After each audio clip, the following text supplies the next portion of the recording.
it's time we were bringing out some of the big guns. We're heading into February and it's time to get some of our main seeds on the go this month. And I need your help, YouTube. I'm short of a very special packet of seeds coming up for next month, but I need your help in this month's video. So watch out for that coming in a little bit. I need you to pick me a very, very special packet of seeds for next month, but I'll come to that. Anyway, the weather's been a bit rubbish. We had the big freeze. We've managed to make our way through. Then we've had Storm Isha and we've had Storm Jocelyn. It has been all over the place. It's okay now though. Things have settled down.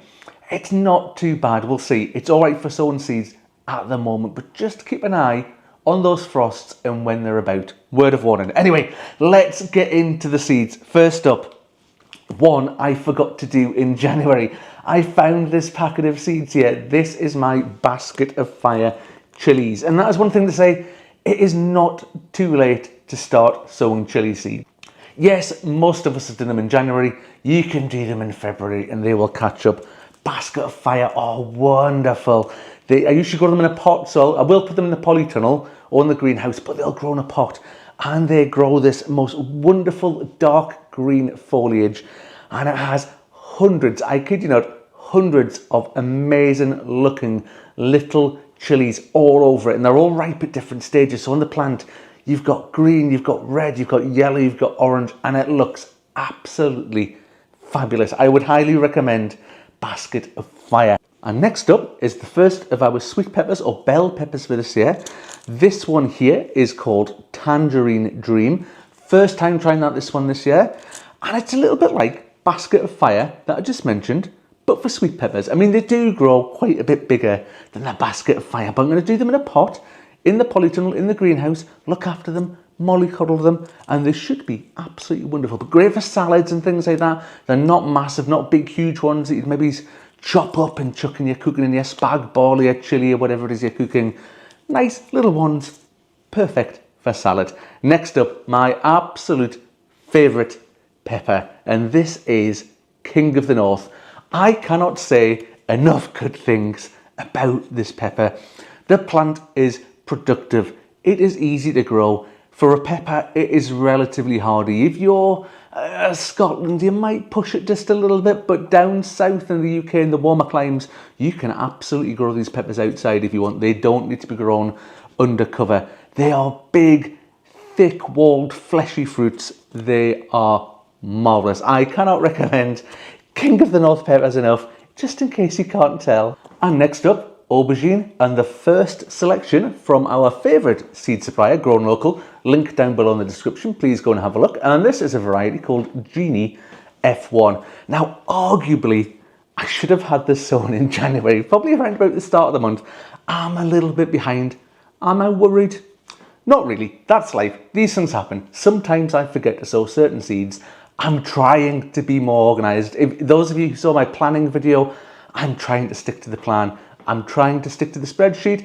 The spreadsheet's being created this month, so it's a bit of a work in progress. But yeah, I should have had these done a couple of weeks ago. They'll catch up though. We'll get them done on the heated propagator. We'll get them going. We'll get them on the grow light. And I'm sure they will catch up in no time whatsoever.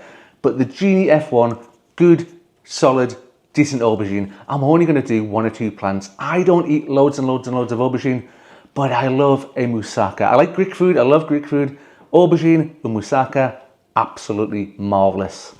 And next for this month is kohlrabi. And as always, and like I say about a lot of these things, it's more often than not all about finding the right variety. And as you can see from this rather tattered seeds packet, I have used these seeds before many times and they are brilliant. This is a variety from DT Brown and it is called Cossack F1. It is a green kohlrabi, it's not a purple one, it's a green one. It is brilliant. One of the main problems with kohlrabi is if you leave it too long, it goes this horrible, grainy, tough, woody texture. Cossack F1 does not do that. It just keeps on growing. I mean, I would still pick it young, but you know, picking them young is the best time to have them. 2 ways I like my kohlrabi. One is in a mash. It's a bit like turnip, you know, it's lovely, mash it, boil it, mash it, have it like that.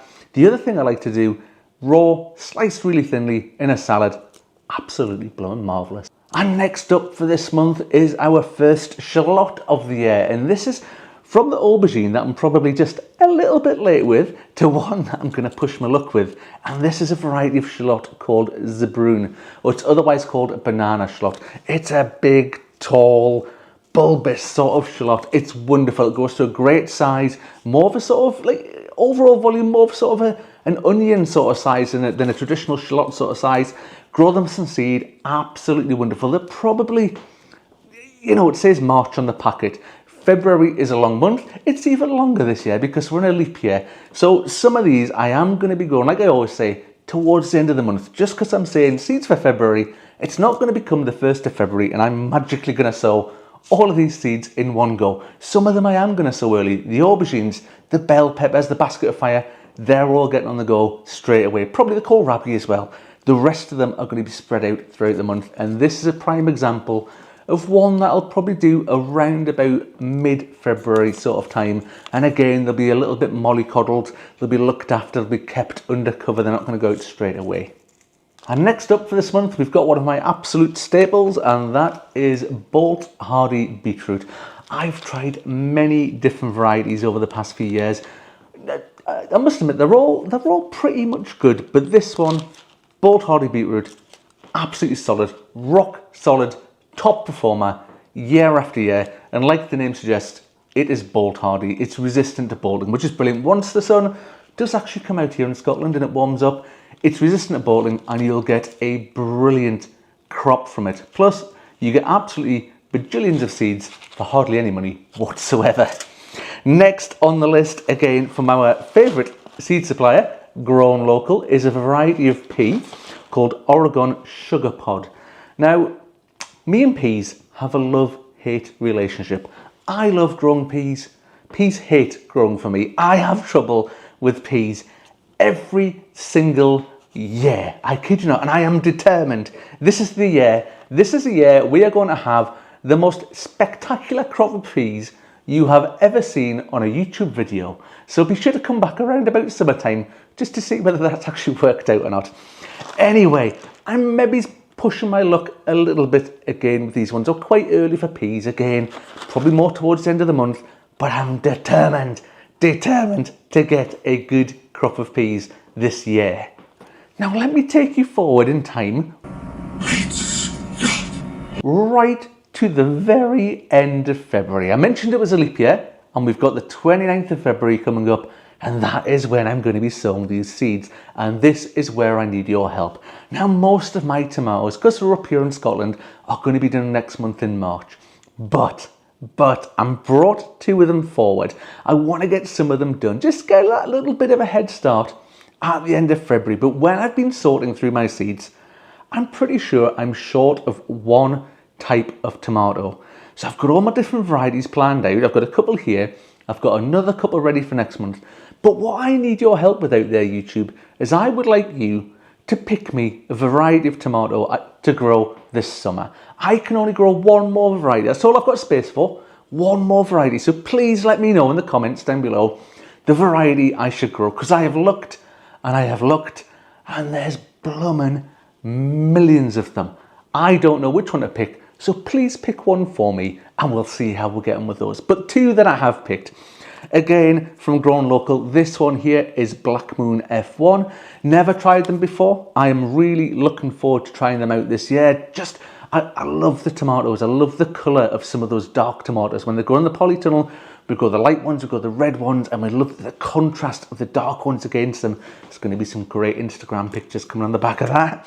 Anyway, another one we're going to do here, and this is San Marzano. One of the things I like to do with the tomatoes is make a sort of base tomato sauce with them. Again, whether it's for chili, whether it's for a spag bol, a pasta, or whatever, having that sort of supply of fresh tomato sauce stored in the freezer over the winter. Oh, it's pull one out. You've got that, honestly, the taste of that fresh tomato sauce compared to one that you buy at the supermarket. Absolutely marvellous. And this variety here, San Marzano, grows these big, fat, juicy tomatoes, and apparently they are the best ones for making tomato sauce with. And one last thing to mention is I haven't forgotten about my friends, the flowers. Yes, I am going to be sowing flower seeds this month. I am trying to get better at different flowers to grow, but there is a Potty Mouth Gardening Club special coming up in just about a week or so, all about flowers, and it really is going to be a very, very special one. But more about that next week. Watch out in the community section of the channel. You will see me post a link to that and it'll take you to the show and you can go along and watch it. And there'll be a few special guests on there talking all about the different types of flowers they're going to be growing this year. And I'm very, very pleased to say some of them know a lot more about flowers than I do. But anyway, that's me done for this video. Thank you very much for watching, folks, and I'll see you on the next one. Bye for now.